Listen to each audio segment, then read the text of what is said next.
can do one of two things here. One of the guitar players on the E chord, which we'll get to in a second, just hits it once.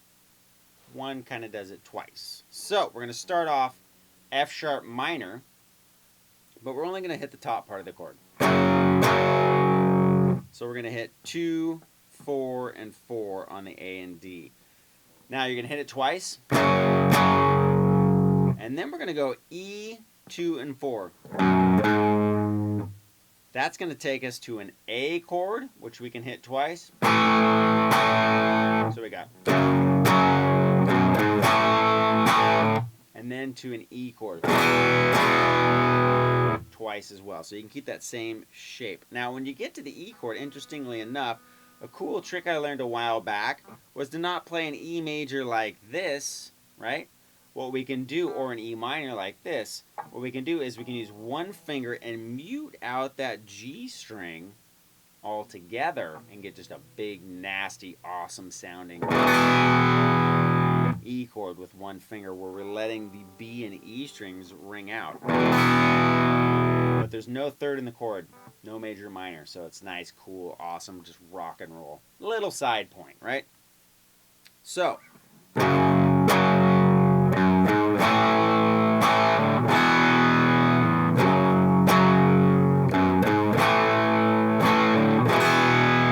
One guitar hits it once, one guitar hits it twice, the other one would be.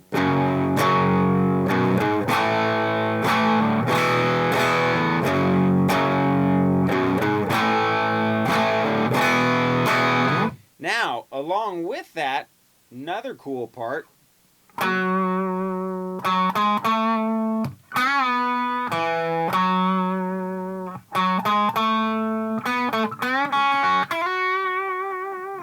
Okay, so we're going to start off on the 4th fret D string, and then we're going to hit it again, and we're going to go 4, 6, 7.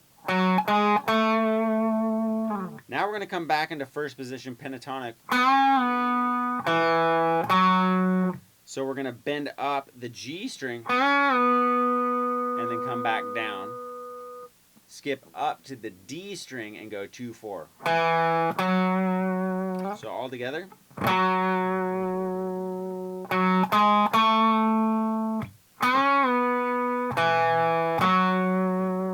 Okay, next part starts off the same way.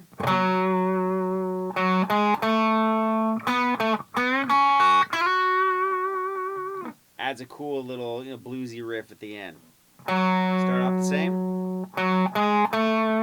Now we're going to go to 4 on the G, back to D7, and then we're going to go G, now with our 3rd finger, and do a little cool bend riff. And then we're going to bend up G4, and then we're going to hit B2 and E2. Now we're going to go with our pinky or 3rd finger and slide 5 to 7 on the B. So.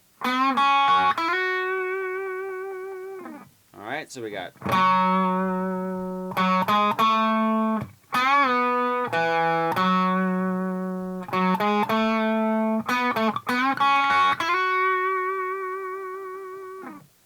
Now that gets us into the verse, which is basically a real keyboard-driven part. Very sparse guitar playing. You can keep the same thing going, but, lighter in dynamics department if you're a guitar player by yourself. Kind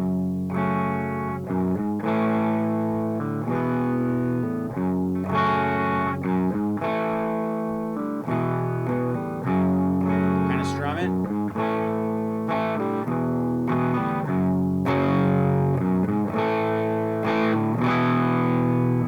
Now, if you have a keyboard player, it really just kind of hangs on that F sharp chord, minor chord,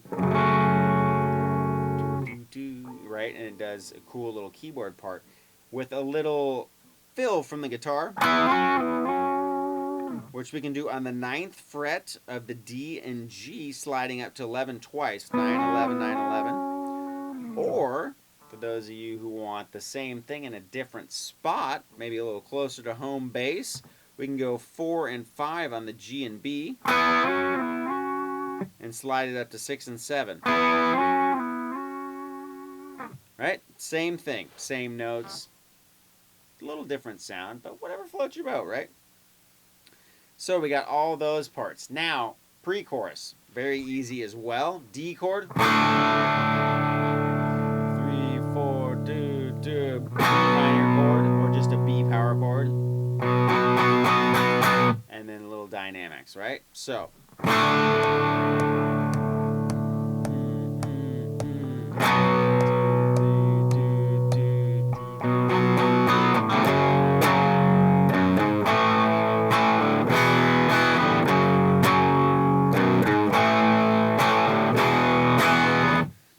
Guitar comes in.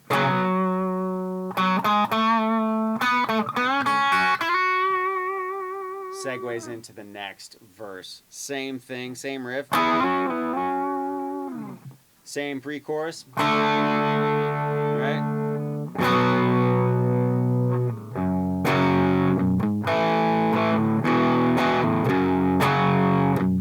Same riff. Right? But now it's going twice as long, so you're actually going to go back into the riff again.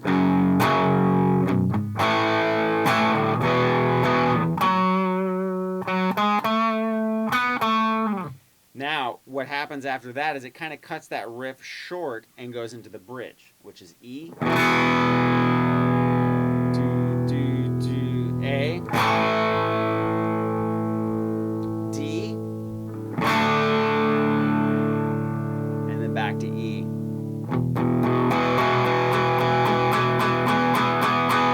I just, put that oomph in there just because you can. And it's rock and do it your own way, right? But it's a little more sparse, right? And then back in on the real album, right? Now it does a cool little riff while we're going E, A, D chords.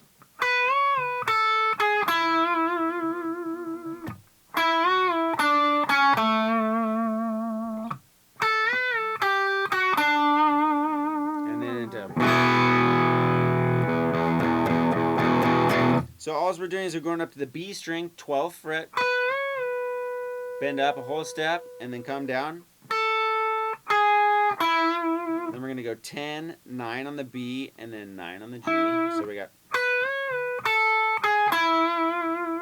Now we're right where we need to be, which is outlining the A chord. So it's 9, 7, 6, and then D string 7. D chord. We're going to go back to the B string, 10th fret. And then we're going to go 10, 8, 7, and then G7. Into the E. And then back into...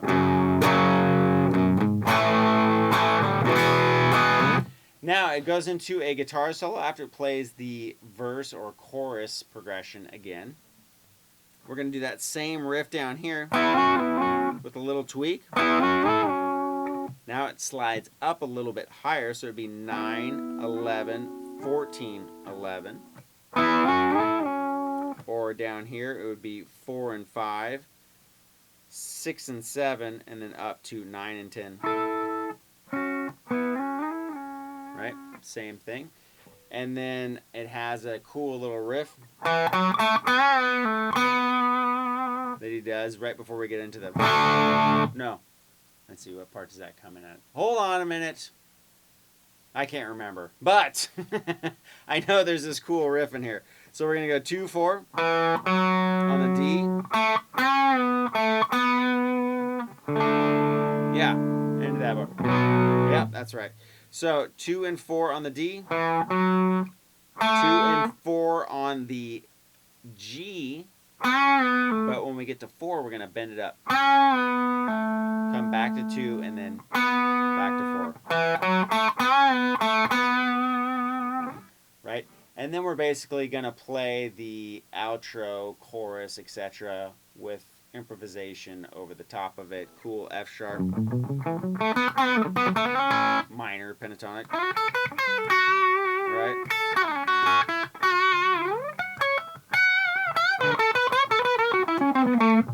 Whatever you want to do. F sharp, minor pentatonic, have fun with it. But the solo is really cool, so let's break that down. All right, let's check out that solo.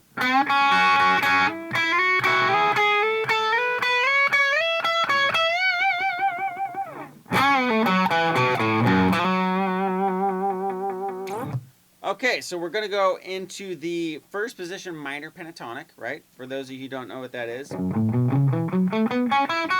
You'll see it all the time in soloing. What we're going to do is it's very similar to the first riff we already did, right? We're going to basically do that same thing. We're going to come up on the riff.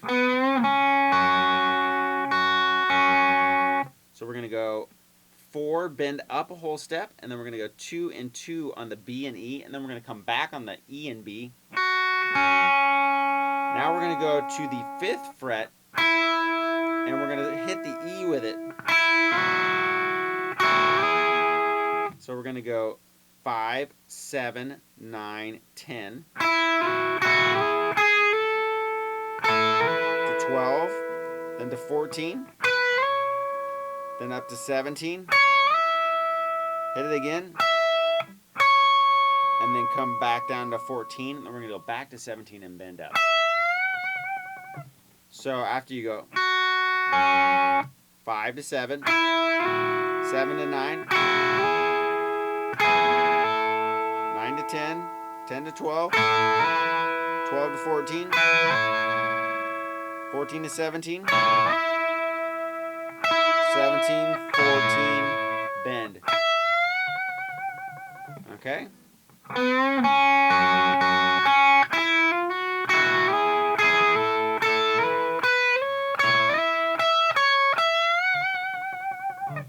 Now we're going to come back to the first position to finish out the solo.